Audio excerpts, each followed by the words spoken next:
Hi everyone, my name is Chanel John, and I did my token economy presentation on my person who is Brooke, and her target behavior is non-compliance. So the token economy description for Brooke, teaching Brooke the target behavior. So I discovered that it is evident that Brooke has a therapist that have identified some behavioral supports that may be beneficial to Brooke's learning. So I think it could be helpful to contact her therapist to figure out what works and see what type of intervention she's currently using to remain consistent. But the primary method that I would move forward with is, in teaching Brooke the target scale, was I would first operationally define the behavior of compliance, and then I would measure non-compliant behavior based on that operational definition. The measurement would include inter-observer methods to ensure that the behavior is measured accurately, and then I would include processes like frequency count and the ABC module. I also develop a comprehensive hypothesis for the purpose of the behavior, and within that step, I would identify whether or not Brooke needs to learn new skills or generalized learned skills across people, setting, and the environment. The next step I would do would be to select a replacement behavior that is already a part of Brooke's repertoire.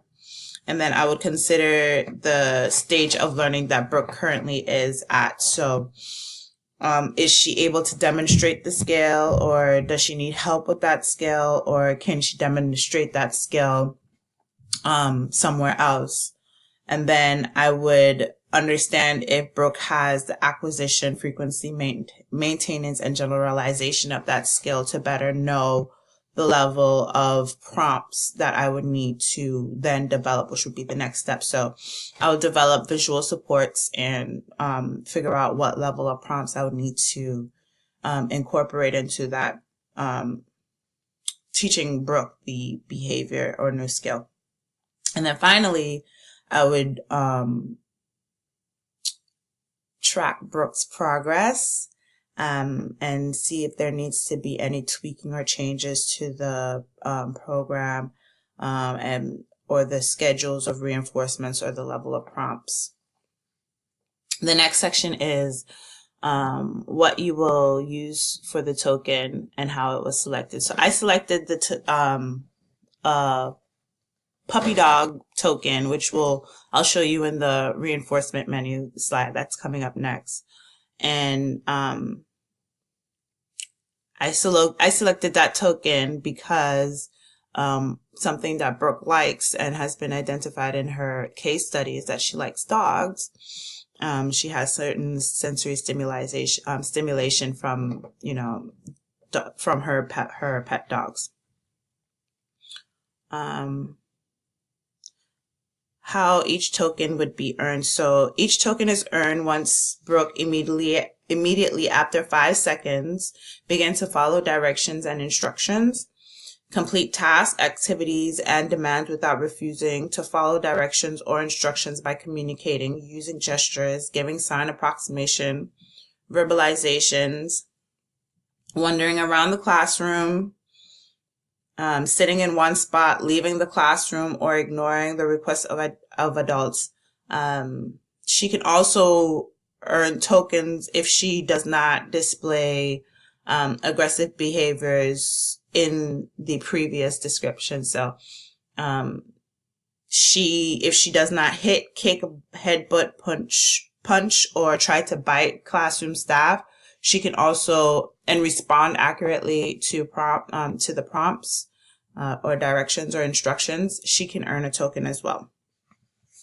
The reinforcement schedule that I would use for Brooke would be a continuous reinforcement. And that would be the initial reinforcement schedule that I would use for Brooke, because this type of reinforcement schedule creates a strong association between the behavior and the response. And this is extremely important in teaching Brooke. the behavior and the response. And then eventually I can change that schedule depending on what I see from the continuous reinforcement schedule.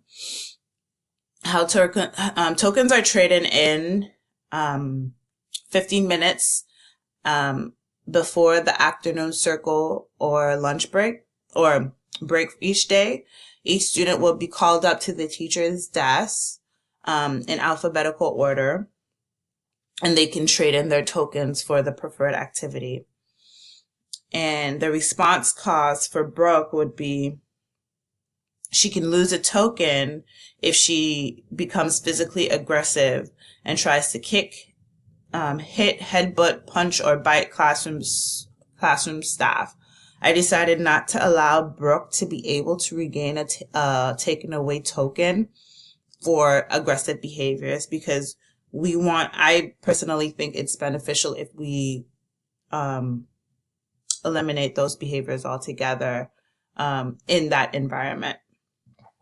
So that is it with Brooke. So the next slide is my reinforcer menu. And you can see here that at the very top, there is a picture of a puppy that is actually the token.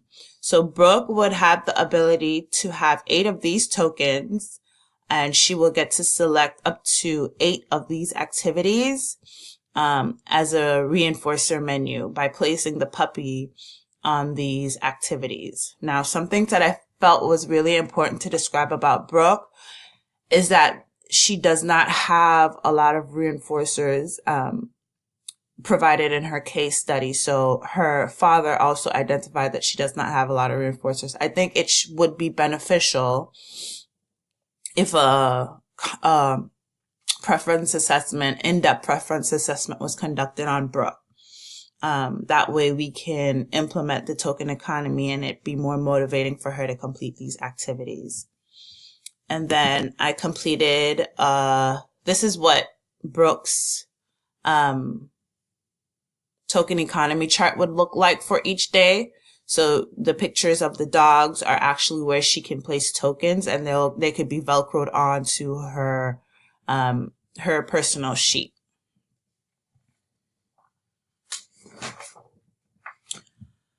So this next section, the setting describes the intervention for Brooke. So the setting of the token economy will be used in the school environment. Although Brooke has non-compliant behaviors in both the school and home environment, based on what I do find on the effectiveness of the token economy intervention for Brooke, I can share it with her parents and let them know of how it worked and what they need and how they need to remain consistent. But it would be implemented in the educational setting to increase time on task activities and follow directions and instructions and decrease the target behaviors. So the target behavior is any response that does not match the delivered instructions within 5 minutes from the time of instructions, demands, or directions is delivered. The behavior may take on the form of refusal to follow directions, communication using gestures, verbalization, leading, or sign approximation, refusal to comply with activities, tasks, and demands, wandering around or sitting in one spot, leaving without permission, ignoring requests from adults, classroom staff, which are classroom staff, parents, and therapists, refusing to complete tasks by becoming physically aggressive, and hitting, kicking, headbutting, punching, or trying to bite. The token economy will operate for Brooke as a motivating factor for Brooke. But there are many things that need to be detailed and listed before this token economy can be accurately implemented for Brooke. So that's a side note I wanted to mention. Providing Brooke with tokens that grant her access to a desired item or activity may encourage learning on compliant behaviors that have been taught. The token economy also provides the opportunity to apply what has been learned and coping skills and mechanism across environments.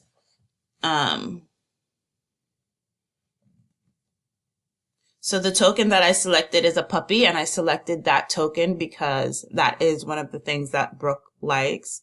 In her case study, there are 3 very clear things that she likes. She liked playgrounds, walks, and dogs. Majority of those activities and items that she likes are not appropriate in the school environment. So I decided to give her a token that is something that she likes. Tokens are earned once Brooke immediately, which is 5 seconds, begins to follow instructions, directions, complete tasks and activities, and demands without refusing to follow directions or instructions by communicating using gestures, signs, approximations, verbalization, wandering around the classroom, or ignoring the requests of adults.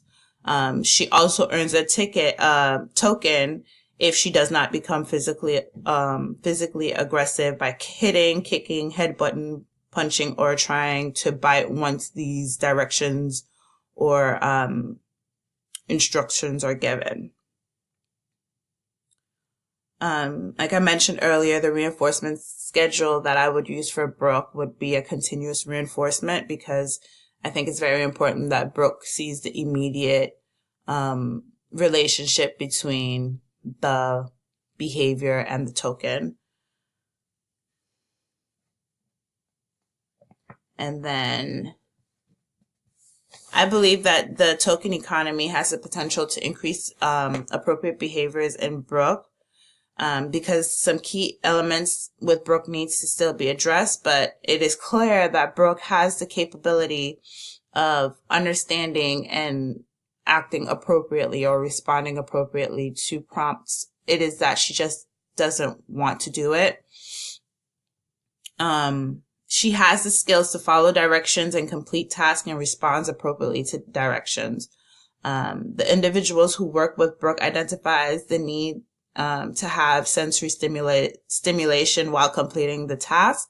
With that information, I think it's very important that before implementing this program for Brooke, there needs to be a comprehensive, assessment on Brooke's capabilities as well as her preferences, in order to accurately implement this intervention on her behalf.